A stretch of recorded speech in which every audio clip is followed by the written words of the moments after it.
let's talk about some of the safety issues that I've seen come up, even before my work in corrections, but definitely while working in corrections. Hi, my name is Dr. Natalie Jones. I spent several years working in corrections, and I want to respond to this comment. Please talk about managing safety in corrections. Thank you. So I had mentioned, how I had seen some things, and I would always try to talk to people, about things that I would see that are alarming. And, sometimes people dismiss you. A lot of times people dismiss you or they dismiss me anyway. And it's because, it could be ego driven. It could be for the simple fact that I'm a Black woman. It could be, people just want to do what they want to do and, whatever. It could be a number of things. However, I would say corrections and jail are not one of those places where you want to kind of do things willy-nilly. Even when it's with juveniles, you don't want to like let ego take over. You kind of want to work, you want to work defensively. You want to be safe while you're doing it. Always, always, always safety. Even if it's calm and everybody's locked up in their cell, you never want to, overlook safety. And that's happened, unfortunately, a number of times. So I'll go with the first example. So first example that I have is, I knew a woman, this is when I was going to school. I think it might have been my master's. It could have been my master's or my doctorate program. I forget which one it was, but I wasn't working in corrections yet. I'd worked with youth and other things and done a lot of other work, AB 109 and so on and so forth. But there was a class that I was in where a woman was working with juvenile sex offenders.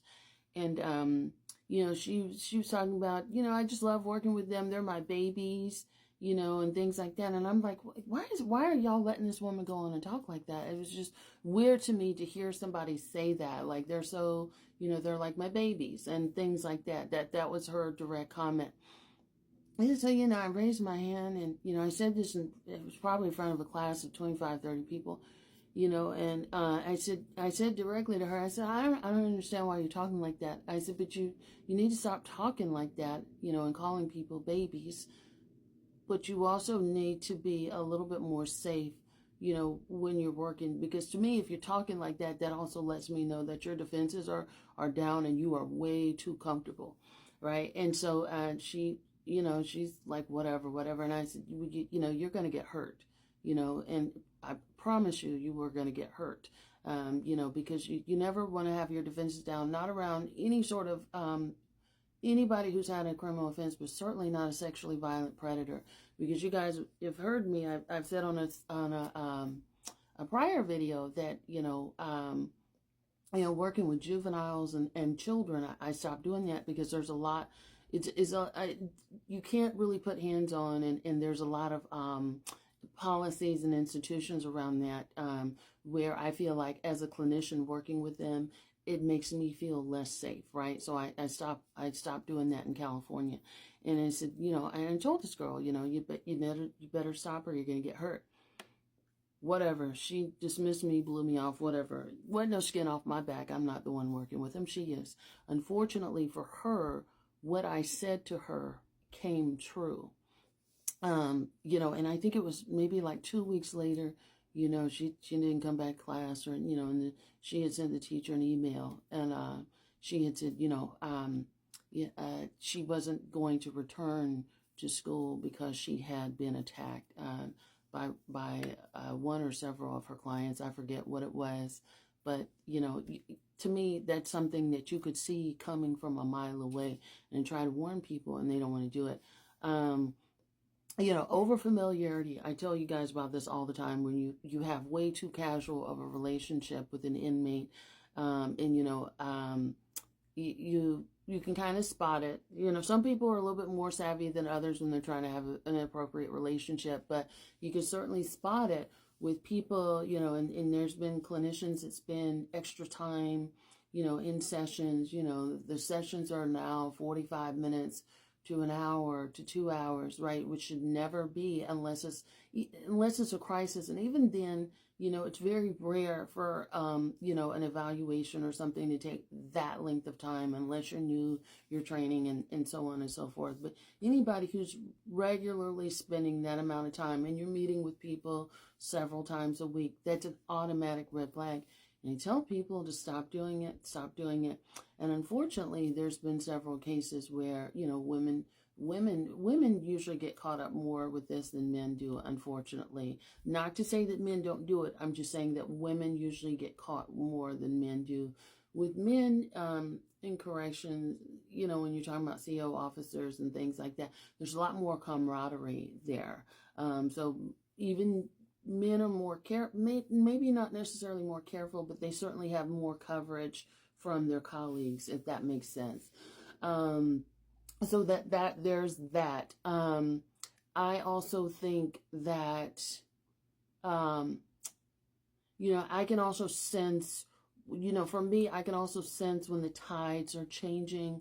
That means that, when the climate is getting a little too, this ain't the type of prison that I'm used to, and I think I better get out. It's one of the reasons why I left corrections.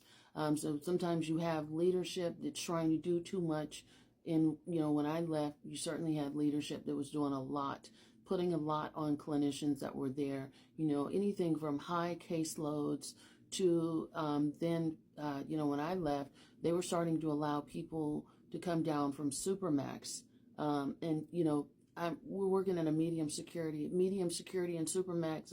Those are two totally different ball games. You got guys that are coming down that have been locked in their cells for 23 hours a day, and rightfully they should be, because these people, as soon as you let them out, they take dangerousness to a whole different level. And when you bring people like that down to a medium security, you start doing all these transfers. These are people that are used to running things, they're not used to, little gnat flying around. They're not used to taking orders. They're not used to respecting authority. So in a Supermax, totally different ball game. And so when you take that and you start to infiltrate them on a medium security, it takes dangerousness to a totally different level.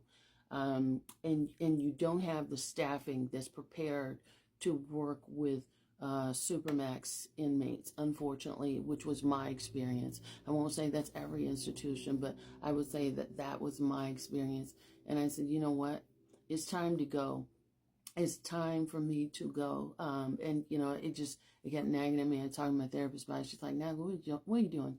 You don't need to do that. You need to just go on. You're going to be fine. Get on out of there." And, you have that anxiety about leaving a job. But I'm going to tell you what I wish I would have done every step in my career. Anytime your safety is compromised, anytime, you have leadership or people that are on a power trip or ego trip and they want to make a name for themselves, and you stop caring about the welfare of their employees or what they're going through, I wish every single time I would have listened to my gut and got the hell up out of there. And that would be with corrections. That would be with any job that I've had, because I've had a number of jobs put my safety at risk, where they're just like, well, you just want to kind of work with this person and you want to kind of keep doing what you're doing. No. I don't want to kind of keep doing with that. And as a person, you have the right to say no. And I definitely think people need to start saying no more to a lot of things that they will or won't do. But those are some of the things that I can. And lastly, one other thing, which I've kind of mentioned this before, but I'll go into it again. When you're working with sex offenders, never, ever, ever, ever get too comfortable with them, and always call them out on anything that even looks the slightest inappropriate. Like even, anybody that I've worked with that's been a sex offender, they'll tell you if they even breathe wrong, Dr. Jones was on it, because that's how much you have to be on it. You do not want to give people any sort of wiggle room. And so one of the most dangerous things that I think clinicians would do, and I only encountered females who did this. I don't know if males did this or not, but I only encountered females that would do this and then would come to me and talk to me about, like, Oh, I encountered somebody that was masturbating, or they put their hands in their pants, and any inmate that's in jail or prison, especially if they've done time, they're a striker. All inmates know that they have to keep their hands on the table when you're working with them, and so I don't play that at all. Like, your hands need to be where I can see them. So whenever someone would masturbate and they wouldn't call them on it, that's only going to cause an inmate to escalate, think that you want it, and they're going to start thinking more sexually and more violently towards you if you don't correct it, and if you don't correct it viciously.